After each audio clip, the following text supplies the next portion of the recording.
সিলেটে আজ মিজানুর রহমান আজহারি মাহফিল করছে, এমন সময় হয়তো সুপরিকল্পিতভাবে কিছু মানুষ একচেটিয়া এক কিনারে দাঁড়িয়ে দাঁড়িয়ে বারবার হট্টগোল করছিল, বিশৃঙ্খলা করছিল, আওয়াজ তুলছিল। এটা আমি এখন পরিকল্পিত কিছু হতে পারে এই ধারণাও করতে হবে আমাদের, যার ফলে তিনি কথা বলতে পারছিলেন না। অবশেষে আজ মিজানুর রহমান আজহারি ভাই কষ্ট পেয়ে আলোচনা শেষ না করার আগেই তিনি আলোচনা বন্ধ করে মোনাজাত দিয়ে উঠে গেছেন। পরিকল্পিতভাবে তার মাহফিলটা নষ্ট করে দেওয়া হলো।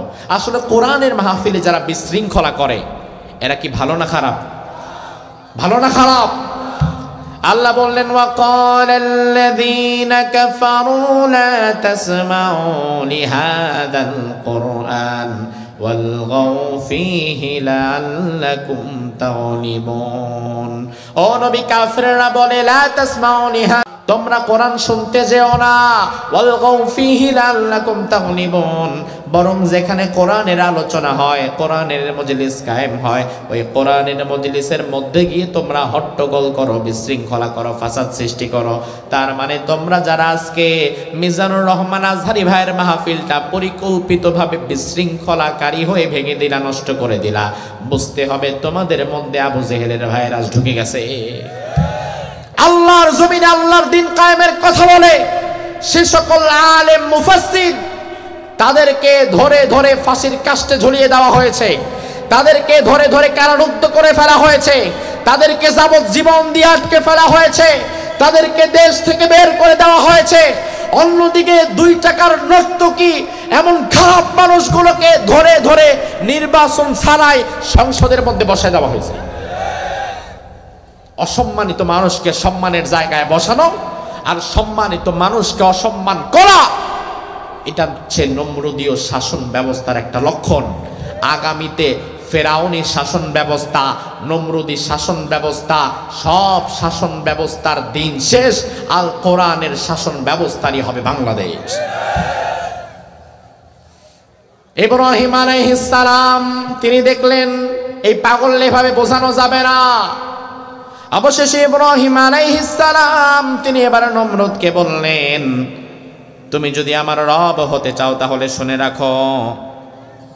ক্বালা ইব্রাহিমু ফাইন্নাল্লাহা ইয়াতি বিশ-শামসি মিনাল মাশরিকি ফাতি বিহা মিনাল মাগরিব।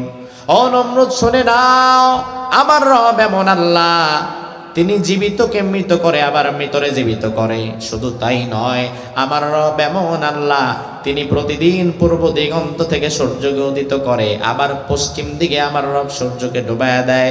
প্রত্যেক দিন যে পূর্ব দিগন্ত থেকে সূর্য ওঠে আবার পশ্চিমে ডুবে যায়, এটা কার হুকুমে, কার ইশারায়?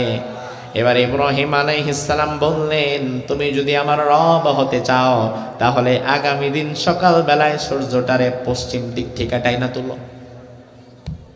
পারবে নাকি? পারবে? পারবে। অবশেষে আল্লাহ বললেন ফাবুহিতাল্লাযী কাফার। নমরুদ এবার এই কথা শুনে হা করে দাঁড়ায় আছে, মুখে আর কোনো কথা নাই। এরপরে আমার আল্লাহ বললেন ওয়াল্লাহু লা ইয়াহদিল কওমাল যালিমিন। আমি আল্লাহ তাআলা কখনো দুনিয়ার কোনো জালিমরে হেদায়েত দেই না। আবার ভালো করে বোঝেন, আয়াতের বাকি অংশগুলো ছিল ঐতিহাসিক প্রেক্ষাপট, আর আয়াতের শেষ অংশটা দুনিয়ার মানুষের জন্য কিয়ামত পর্যন্ত শিক্ষা। আমার আল্লাহ বললেন ওয়াল্লাহু লা ইয়াহদিল কওমাল যালিমিন, আমি আল্লাহ তাআলা দুনিয়ার কোনো জালিমকে কখনো হেদায়েত দেই নাই, দেব না, আর কখনো দিচ্ছিও না। তার মানে দুনিয়াতে মানুষের উপরে যারা জুলুম করবে, জুলুমকারী যা যা হারাবে, ওই হারানোর লিস্টে প্রথম যেটা থাকবে সেটাই হচ্ছে হেদায়েত। তার কপাল থেকে আল্লাহ তাআলা হেদায়েতটা তুলে নিয়ে যাবে, জালিম কোনোদিন হেদায়েত পাবে না। এজন্য দুনিয়ার বুকে কোনো জালিম কখনো হেদায়েত পায়ও নাই।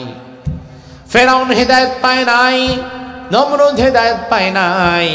ফেরাউন নমরুদের মতো একই পথে, জুলুমের পথে যারাই হেঁটেছে, দুনিয়াতে কোনো জালিম হেদায়েত পায়া পরে বড় আল্লাহর ওলি হয়ে গেছে এমন একটা নজিরও কি আছে? কথা কোন আছে? না। আল্লাহ বললেন ওয়াল্লাহু লা ইয়াহদিল কওমাজ জালিমিন, জালিমরে আমি হেদায়েত দেই না।